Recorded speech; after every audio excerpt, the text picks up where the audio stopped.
आप विवाह के बारे में जानते हैं क्या क्या होता है उसमें? जो होता है उसको बोलते हैं वागदान, सगाई जिसको बोलते हैं।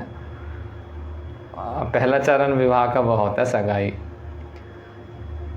हाँ, सेकंड होता है जब कन्यादान किया जाता है, पिता वचन देता है, वचन क्या, वो दान देता है अपनी कन्या का। थर्ड होता है पानी ग्रहण। पानी ग्रहण मतलब ये भी आपने देखा होगा कि पुरुष और स्त्री यानी वर और वधू दोनों एक दूसरे का हाथ पकड़ते हैं।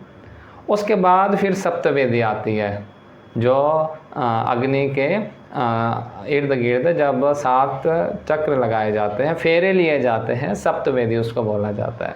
तो सबसे पहले हुआ वागदान, वागदान जिसको हम आज की भाषा में बोल सकते हैं सगाई, एंगेजमेंट। सेकंड हुआ आपका कन्यादान, जब पिता कन्या का दान करता है। थर्ड हो गया पाणी ग्रहण, जब वर और वधू हाथ एक दूसरे का पकड़ते हैं।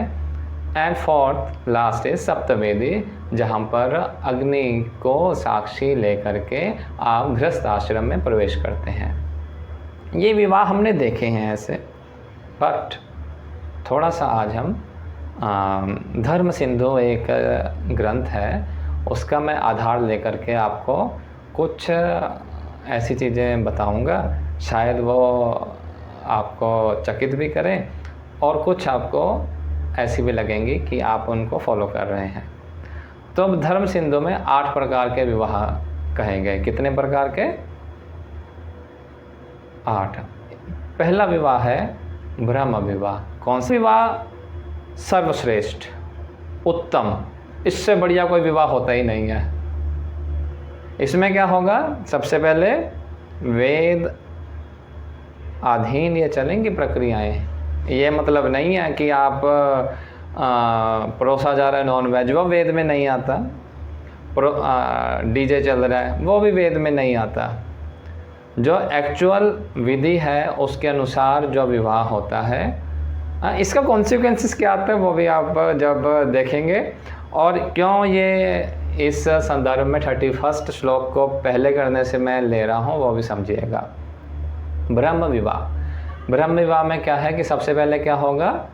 वागदान, वचन। नेक्स्ट क्या होगा? कन्यादान।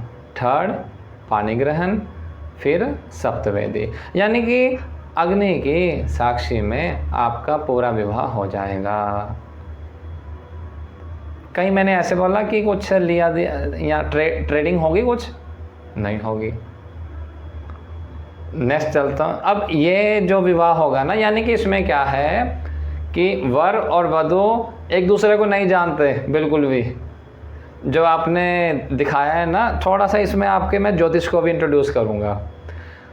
आप ज्योतिषी के पास गए विवाह के लिए कुंडलियाँ लेकर के, अब वो प्रिडिक्शंस कई बार गलत हो जाती हैं। उसका कारण क्या है वह भी आज के टॉपिक से आपको समझ लग जाएगा।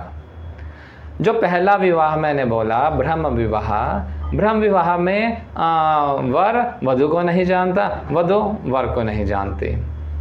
तो इसमें अब आपके पास जो उपचार बचता है वह बचता है कुंडली का। कुंडली आप दिखाइए, कुंडली दिखा करके आप उनका मैच मेकिंग करवाइए, और मैच मेकिंग के बाद फिर ईश्वर को साक्षी मान करके आप उनका विवाह कर दीजिए। डेट्स ऑल, ख़त्म हो गया। कुछ लेना देना नहीं है, कोई डोरी नहीं है, नथिंग, ओनली कन्यादान। धनदान नहीं, कन्यादान। उत्तम विवाह है ये सबसे।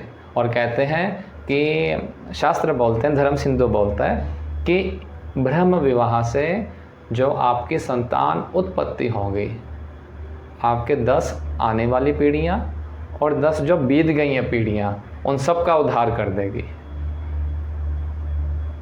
ऐसे जो पैदा होगा बच्चा। तो कोई इसमें डाउट ब्रह्म विवाह में? नहीं। कोई देखा ऐसा विवाह हुआ आज तक? एक्चुअल में बस ऐसा ही, अगर नहीं बस ऐसा विवाह, यानी कि अब केवल आप आगे आगे जब चलेंगे ना, मैंने 8 प्रकार बोले हैं, तो उसमें आप देखिएगा फिर कहाँ पर अब कौन से विवाह देखे हैं आपने। ठीक है, नेक्स्ट आता है दैव विवाह। इसमें क्या है कि जो आपका पुरोहित है उसके द्वारा होम होगा, हवन होगा और कन्या को श्रृंगार करके वर को अर्पित कर दिया जाएगा। डेट्स इट, हो गया। हाँ, सप्तवेदी होगा। इसमें केवल ये है कि कन्या का श्रृंगार करके, जिसको हम आम भाषा में बोल रहे हैं तो चुन्नी चढ़ा के, वो वाला विवाह हो गया, वो विवाह हो गया। तो इससे जो संतान उत्पत्ति होगी वो 7 पीढ़ी आने वाली, 7 पीढ़ी जाने वाले को तारेगी। क्यों? क्योंकि कुछ लालच नहीं है ना। हम ये नहीं देख रहे कि भाई लड़का है कि बैंक बैलेंस में क्या है। माफ़ कीजिएगा, अगर आज की डेट में कोई लड़की लड़के का चयन करती है तो उसका वो बैंक बैलेंस पहले देखते हैं। और कोई बैंक बैलेंस यानी कम हो पर संस्कारवान हो तो शास्त्र तो बोलते हैं कि ऐसे के साथ विवाह करना चाहिए। पर उल्ट होता है, इसलिए फिर उल्ट ही रिजल्ट मिलते हैं, वो भी हम देखते हैं, उसमें कोई बड़ी बात नहीं है। तो दैव विवाह ये थोड़ा सा इससे नीचे आ गया, बट स्टिल अप्रूव्ड वर्जन में आता है। थर्ड आता, हाँ ट्रेड इसमें भी नहीं होगा, ये भी ट्रेडलेस बिजनेस है ये भी। थर्ड है आर्ष विवाह। अब इसमें क्या है, हाँ इसमें क्या है कि जो पिता है कन्या का, वो अपनी कन्यादान देगा, यानी अपना लड़की का विवाह करेगा। उसके इन ल्यू ऑफ डैट, उसके रिटर्न में जो पिता है, किसका पिता?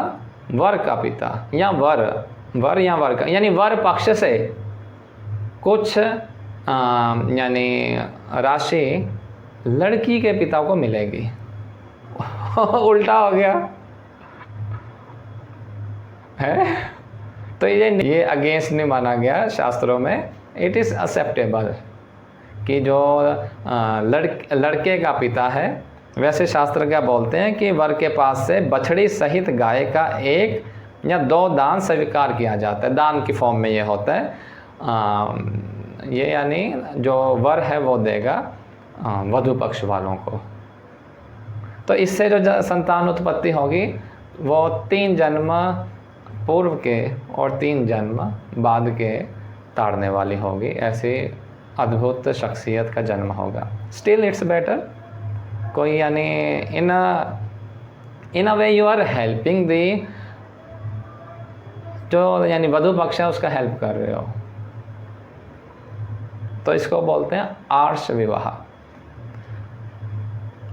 जो हमारा हिंदू वांग्मय है, जो यानी हिंदू फिलॉसफी है, इसमें 4 आश्रम बोले जाते हैं। सबसे पहला आता है ब्रह्मचर्य, नेक्स्ट आता है गृहस्थ, थर्ड आता है वानप्रस्थ, फोर्थ आता है संन्यास्त। ब्रह्मचर्य में क्या आता है? जब आप विद्या का अर्जन करते हो। बहुत सिंपल 1 लाइनर में बता रहा हूँ।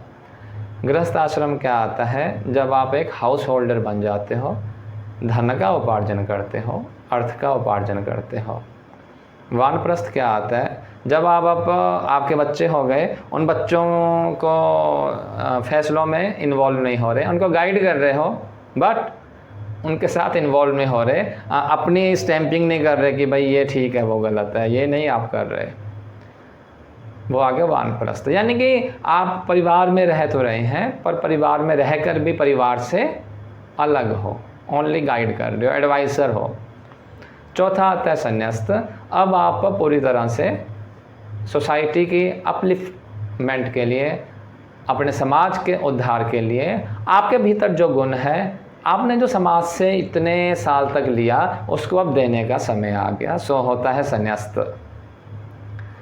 तो नेक्स्ट जो विवाह है उसको बोलते हैं प्राजापत्य। ये विवाह भी पूरा यानी सेम ही है, यानी कन्यादान भी होगा, पानी ग्रहण भी होगा, सप्तवेदी भी होगी।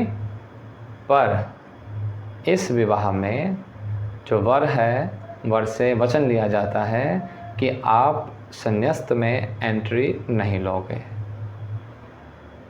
You will be a householder for your complete life. ये शायद सारी फॉलो कर लेते हैं, नहीं कोई सुनिश्चित में जाता नहीं है।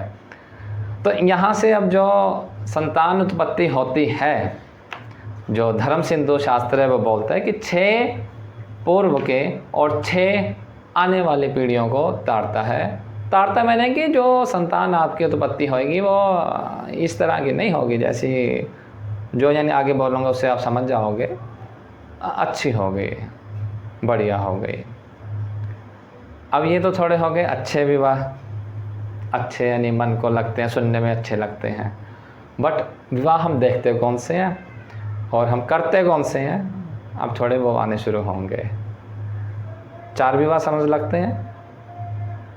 विवाह का समझ लग गया कि भाई शुरुआत कहाँ से होती है, एंड कहाँ पर होता है। कोई यहाँ तक